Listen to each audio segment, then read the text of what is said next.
Disney animated cartoons and films are usually some of the best and most well done works of art, and they are typically ended up being instant classics. But over the many years that Disney has been around, they have had their fair share of rotten eggs. I'm your host, as always, K-Mac Time, and today we're going to take a look at the 10 worst Disney animated movies. Now, before we get into this list, I want to take a second and remind you guys that this is just my own personal opinions. So if you don't agree with the movie, or there's some movie you think might be worse, that's completely okay. Just make sure to leave a comment down below and let me know what would make your list. Anyway, starting out our list is 2004's film, Home on the Range. I remember seeing this movie in theaters, and even at 11 years old, thinking that it was a complete letdown, especially since that year, the same year, The Incredibles came out, which absolutely blew me away. This movie, however, has just the dumbest, dull plot line, and many of its jokes fail to land, and it just kind of gives these awkward kind of, should you laugh, should you not laugh, but they're not kind of funny. And I actually had completely forgotten about this movie until I started doing research for this video, and it's so bad that I kind of wish that I had stayed that way and I just kind of forgot about it forever, but it's a solid number 10. And number 9 is Chicken Little, which was released in 2005 and is best known for being Disney's first movie done completely with computer animation. And while that's great and all, this movie itself fell short of expectations. Its plotline left a lot to be desired, and its odd sense of humor failed to hit home with most audience members for the most part. Though it was a milestone movie for Disney, it is still one to just kind of skip over these days. Next up at number 8 is 2001's Atlantis: The Lost Empire. The film tells the story of a young man who gains possession of a sacred book, which he believes will guide him and a crew of mercenaries to the lost city of Atlantis. And while that sounds pretty engaging, it turns out to be a total snooze fest. You never really feel any kind of connection with any of the characters, and overall the movie just falls short of Disney's high standards. It just doesn't have that spark and that magic other Disney classics seem to have. Number 7 goes to The Black Cauldron, which came out way back in 1985 and was one of Disney's biggest box office flops to date. It had a budget of just under $45 million, but only cleared $22 million in sales. There isn't much positive to say about this movie, however. It just seemed to lack the charm and fantasy that other Disney movies have, and it just fell short of expectations all around. Next at number 6, we have The Sword in the Stone, which was released in 1963 and was the final Disney film before Walt Disney's death. The film is based on the novel of the same name, first published in 1938. The movie plot tends to drag on, and most of the characters are just forgettable.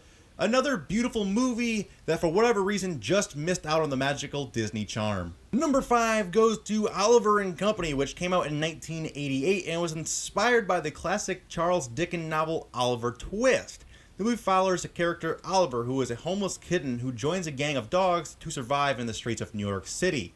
Outside of a few catchy songs, the movie seems to be one of the most forgettable, and people just don't seem to remember this movie at all. The plot is okay, and some of the characters showed promise, but Disney failed to bring the magic of New York City to life in this one, and it really kind of fell flat. Next up at number 4 is Dinosaur, which was released in 2000 and uses live action and animation in combination to give a real-life look. And while this was impressive back in the year 2000, it doesn't really hold up well visually these days, with things like 4K and 3D cameras out there much better. On top of that, many people were turned off by the fact that dinosaurs talked. It seemed out of place because on one hand, they looked ultra realistic, but on the other hand, they talked like cartoons, and it kind of gave you this weird vibe.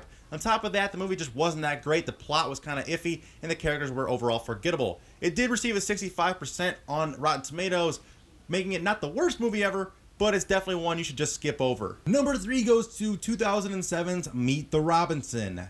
In this movie, Lewis is a young orphan inventor desperate to know what his mom looks like. When he invents a time machine meant to help him do so, he finds himself propelled into the future with a companion, Wilbur Robinson, who then teaches him what it's like to be surrounded by people that love and appreciate you. Though many reviews of this movie place it somewhere in the middle of the pack in terms of Disney movies, I personally just didn't get on board with this movie. It lacked the Disney magic and charm for me, and I just couldn't connect with this movie. Didn't really care for it. For me personally, like I said, it's a lower end Disney flick, certified on this list at number 3. In our runner-up spot, we have 2003's Brother Bear. This movie is mostly a life lesson on forgiveness. However, despite the typical Disney themes and characters, the film didn't do well in terms of ratings. In fact, most critics referred to the film as lazy, unimaginative, and lackluster, coining it a disappointment in comparison to Disney's typical movies. And finally, the number one worst Disney movie of all time has to be Planes, which is a 2013 spin-off of the Pixar movies Cars series.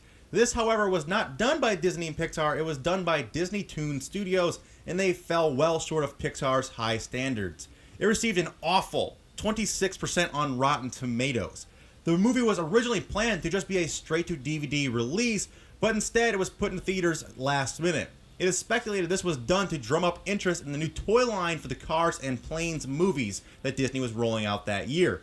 Either way, the movie was just awful and is one of the worst Disney movies to ever make it into theaters.